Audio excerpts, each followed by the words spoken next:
et messieurs, chers téléspectateurs, merci de nous honorer par votre fidélité à notre rendez-vous journalier sur Cam News 24 et FM Radio émettant depuis Garoua. Vous l'avez deviné, c'est la revue de presse qui s'installe. Et pour vous entretenir, Ghislain Kougan est bien évidemment de la partie. On se retrouve juste après.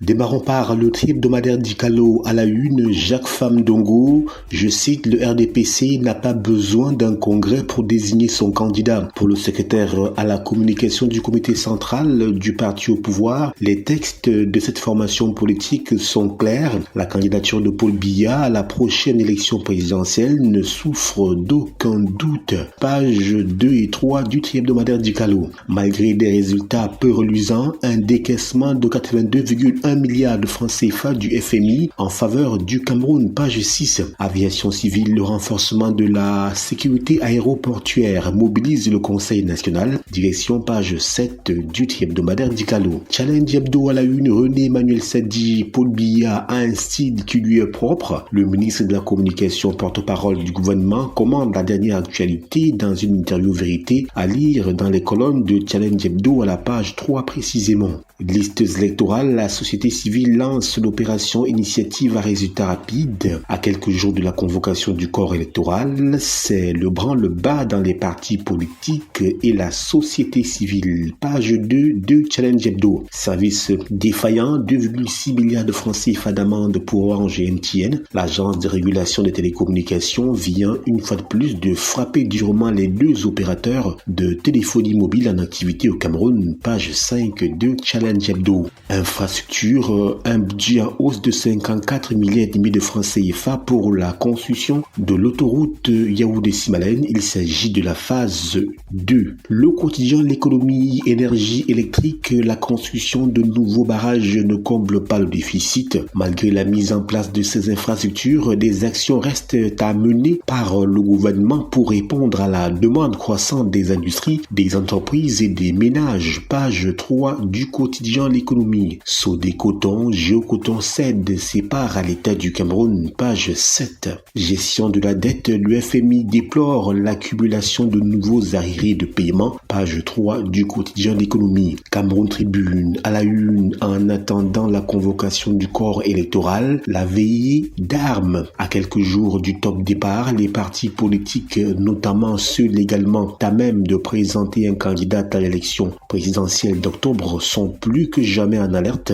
Revue des états-majors à lire le focus de Cameroun Tribune aux pages 11 et 15 de cette édition. À propos du candidat du RDPC, deux voix, une réalité. Sur les antennes de RFI, le ministre de la Communication, porte-parole du gouvernement, René Emmanuel Sadi, et le secrétaire national à la communication du comité central du RDPC, Jacques Famdongo, se sont exprimés ces 2 derniers jours sur l'ambiance au sein du parti au pouvoir et l'état d'esprit des troupes. Des sorties médiatiques complémentaires qui convergent vers un point commun. Le RDPC est prêt pour l'élection avec son leader. Pages 2 et 3 de Cameroun Tribune. Le quotidien Le Jour au nord-ouest et sud-ouest, les petits pas de la relance économique. Avec le plan présidentiel, un vent d'optimisme souffle. Des efforts concertés pour stimuler la croissance socio-économique et la relance prennent un élan significatif. Page 6 du quotidien Le Jour. Candidature de Paul Biya, Famdongo, il n'y a aucune cacophonie, dit le secrétaire à la communication du parti au pouvoir. Distinction, la presse de langue anglaise honore Fou Callistus Gentry. Il s'agit du ministre par intérim des Mines. Info matin présidentiel 2025, le Fundi en ordre de bataille pour Paul Biya, page 3. Émergence Serail, Jean Kouété hors jeu alors que le SGPR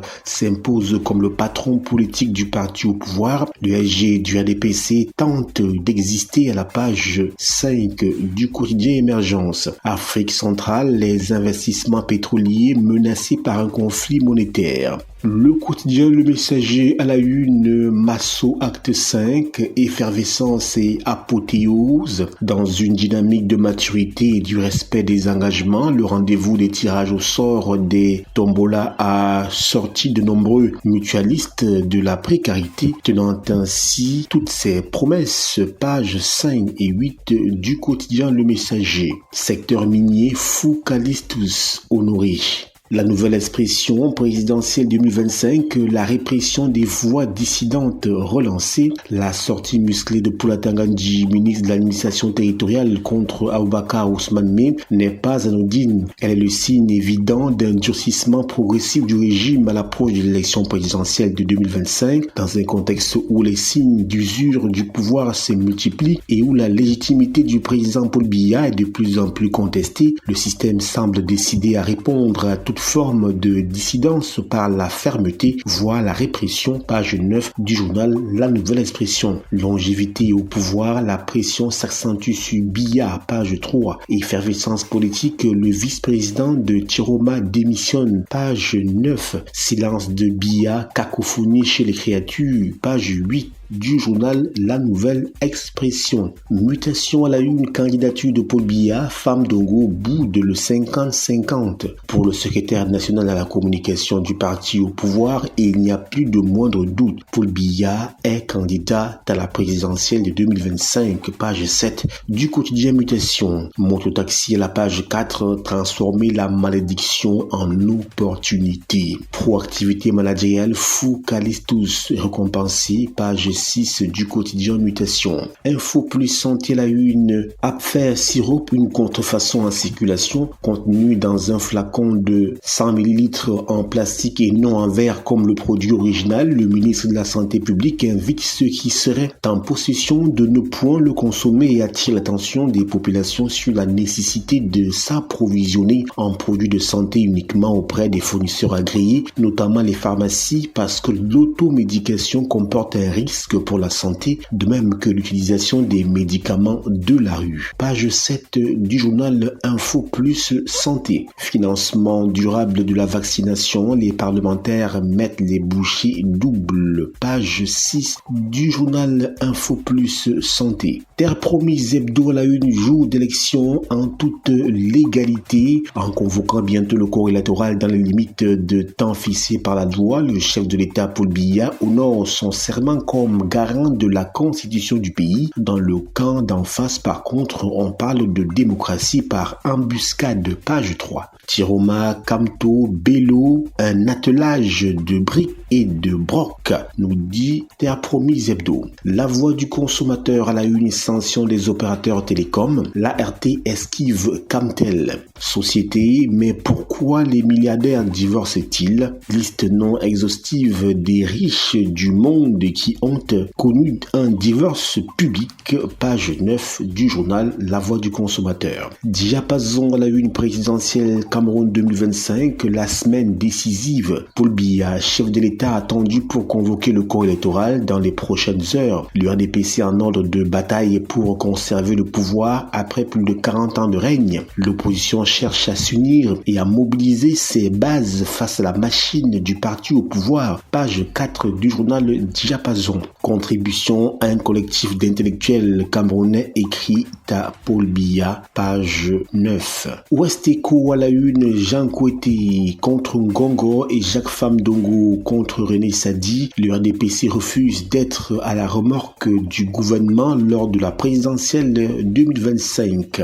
Centre d'accueil et d'orientation de Bafoussam 3e, Célestine Ketcha-Cortez inaugure un toit pour les déplacés internes. Barrage explosif Ouest, qui sera le champion 2025? Pour l'interrogation. Victime des deepfakes et d'usurpation de son identité, le bâtisseur Dr Paul Camonier Focam voit le bon côté des choses. Innovation à la une, concertation stratégique du RDPC, Laurent Esso, grand absent de la délégation du littoral. Laurent Esso, chef de la délégation régionale du comité central pour le littoral, ne s'est pas présenté hier devant Ferdinand Ngongo lors de la réception de la délégation du littoral au Palais de l'Unité, pages 2 et 3 du journal Innovation.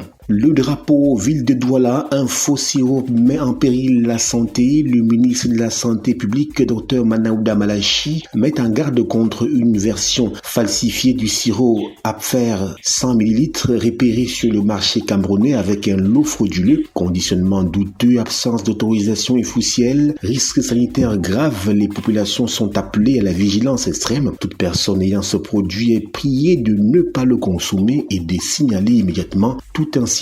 Page 5 du journal Le Drapeau. L'œil du Sahel à la une, politique, Yerima Dewa lâche Issa Tiroma Bakari. Et bien, page 7 pour en comprendre les raisons. Koza Boko Haram égorge un homme à Youmede Morgoua. Page 3. Sécurité, Abaka Ousmane May dans le viseur de Tanganji. Page 7. Gashiga, Jae Djonel veut offrir un toit aux démunis. Page 4 du journal L'Œil du Sahel. Le journal L'Action présidentielle 2025, Jean Kouété évalue le niveau de préparation dans le Fundi. L'info à chaud à la une, Jean-Jacques Zé, journaliste en colère face à Sam Séverin Ango, soutien du président de la FECAFOOT, je cite, on s'en fout des milliards de Samuel Eto'o. Page 11 du journal L'info à chaud. Berlin, Allemagne, une Camerounaise porte disparue. Page 12 du journal L'info à chaud. Econews à la une, marché du trésor, le Cameroun rembourse 15 milliards et émet 20 milliards de francs CFA. Le journal La Météo présidentielle 2025, le soutien indéfectible et massif du centre à Paul Biya, page 3 pour s'en apercevoir. Voilà pour l'essentiel de l'actualité à travers la presse écrite. Emeline Doudou Amadou, nous vous renvoyons l'antenne. Merci Ghislain Kougan pour toutes ces nouvelles fraîches de l'actualité au Cameroun. Mesdames et messieurs, quant à vous, prenons rendez-vous à la prochaine. Au revoir.